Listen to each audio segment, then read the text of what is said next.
Ibn Mas'ud, il a dit وَالَّذِي نَفْسِ بِيَدِهِ إِنَّ حَقَّ تِلَاوَتِهِ أَنْ يُحِلَّ حَلَالَهُ وَيُحَرِّمُ حَرَامَهُ وَيَقْرَأَهُ كَمَا أَنزَلَهُ اللَّهُ وَلَا يُحَرِّفُ الْكَلِمَ عَنْ مَوَاضِعِهِ وَلَا يَتَأَوَّلُ مِنْهُ شَيْئًا عَلَى غَيْرِ تَأْوِيلِهِ.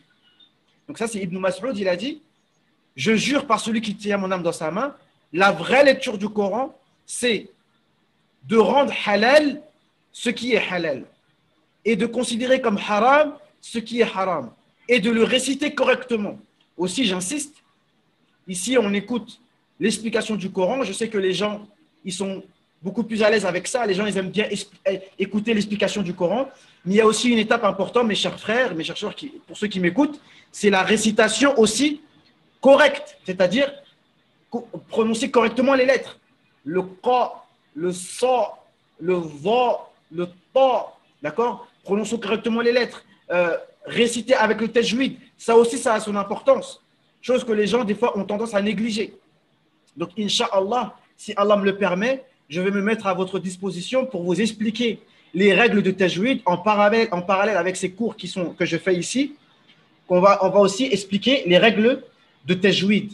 Et ceux qui veulent, bon, que ce soit avec moi, mais je ne vous garantis rien parce que je commence à être un peu débordé parce que malheureusement, je ne suis pas super bien organisé. Je ne dis pas que je n'ai pas de temps parce que je n'aime pas dire ça, mais je ne suis pas super bien organisé et je ne sais pas si je peux être vraiment disponible à 100% pour vous accueillir, pour être à votre disposition, pour vous permettre de corriger votre lecture du Coran. Mais aujourd'hui, sur Internet, il y a vraiment beaucoup d'offres. Il y a beaucoup d'offres pour apprendre le Coran. Il y a des dizaines de plateformes en ligne pour apprendre le Coran, pour apprendre le tajwid, pour apprendre l'arabe. Donc, je vous encourage à le faire. Et si vous voulez passer par moi, eh bien, contactez-moi, ceux qui sont sur Facebook, ceux qui en commentaire pour ceux qui sont sur YouTube. Sollicitez-moi, n'hésitez pas, d'accord? Si vous me sollicitez, moi, je suis à votre service. Mais si vous ne me sollicitez pas, bah, je ne vais pas vous forcer. Hein. D'accord? Donc, ça, c'est l'explication d'Ibn Mas'ud. Ibn Abbas, il a dit la même chose. يحلون حلاله ويحرمون attends, j'ai pas fini. ويقرؤونه كما أنزله الله. Donc, on récite le Coran comme il a été révélé.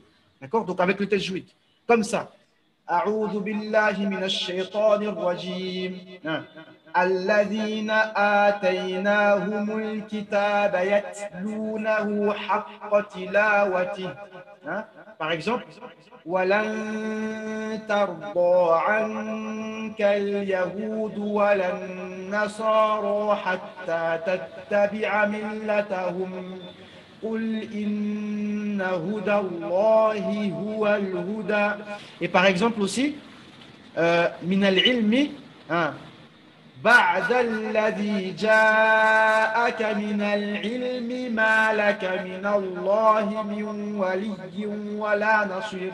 Et la ponctuation aussi, c'est hyper important. Lorsqu'on lit le Coran, non seulement on prononce correctement les lettres, on fait les règles de lecture de tajwid et on respecte la ponctuation. Ici, par exemple, il ne faut surtout pas s'arrêter à بعد الذي جاءك من العلم.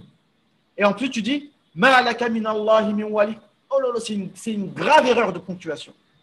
Parce que si tu dis Ma laka min Allah, ça a un autre sens complètement. Complètement. Parce que quand on dit Malak, même les Maghrébins ils disent souvent ça, Malak, ça veut dire qu'est-ce que tu as? Ça a un autre sens. Et comme en français, comme dans toutes les langues, la ponctuation est hyper importante et surtout dans le Coran. Donc même ceux qui lisent le Coran, et on doit lire le Coran, si on lit sans connaître les ponctuations, en tout cas dans le Coran, il y a des signes qui nous montrent là où on doit s'arrêter, c'est hyper grave. D'accord? Donc, on doit lire le Coran, c'est une obligation pour chaque musulman de lire quotidiennement le Coran, mais on doit le lire correctement, c'est une obligation.